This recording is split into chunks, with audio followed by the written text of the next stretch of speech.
रात गहरी थी, चंद्रमा बादलों के बीच छिपा था और चाणक्य अपने शिष्यों से कह रहे थे, विवेकवान पुरुष वही है जो अपनी निजता को रहस्य बनाए रखता है। शिष्य ने पूछा, आचार्य, कौन सी बातें ऐसी हैं जिन्हें रात में संभोग के बाद किसी से नहीं कहना चाहिए? चाणक्य मुस्कुराए और बोले, पुत्र, 5 बातें ऐसी है जो यदि किसी ने दूसरों को बता दी तो उसका सौभाग्य और सम्मान दोनों नष्ट हो जाते हैं।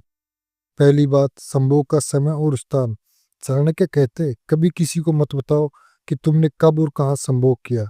ये बातें सिर्फ तुम्हारे और तुम्हारी संगनी के बीच का पवित्र रहस्य है। जो व्यक्ति इन्हें दूसरों को बताता है वो अपनी पवित्रता खो देता है। दूसरी बात है, स्त्री की इच्छा और उसके भाव। स्त्री का मन फूल की तरह कोमल होता है।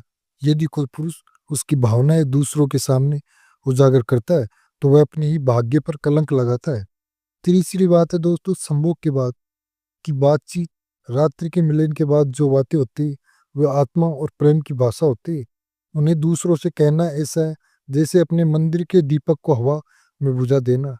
चौथी बात है दोस्तों, संभोग में प्राप्त आनंद या दुख। जो पुरुष अपने सुख या असंतोष को दूसरों से बांटता है वो धीरे धीरे अपनी आत्मिक शक्ति खो देता है। चाणक्य कहते हैं, आनंद का दिखावा और दुख की शिकायत दोनों ही कमजोर के लक्षण हैं। पांचवी बात है दोस्तों, स्त्री की कमजोरी या रहस्य। सबसे बड़ी भूल होती है कि किसी स्त्री को कमजोरी या रहस्य को किसी और को बताना। वह सिर्फ तुम्हारा नहीं, उसका विश्वास तोड़ता है, और जब विश्वास टूटता है तो सौभाग्य भी साथ चला जाता है। चाणक्य बोले, जो पुरुष इन 5 बातों को पालना करता है उसका घर सुख से भरा जाता है और उसका चेहरा तेजी से चमकता है।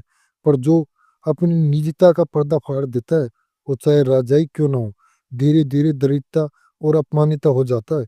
शिष्य ने प्रणाम किया और उस दिन के बाद उसने सीखा कि मौन भी एक महान शक्ति है। तो दोस्तों, ये कहानी आपको कैसी लगी प्लीज कमेंट कर हमें जरूर बताना। अगर आप इस चैनल पर नए हो तो दोस्तों चैनल को सब्सक्राइब कर लेना ताकि ऐसी वीडियो आप तक जल्दी से जल्दी पहुंच सके।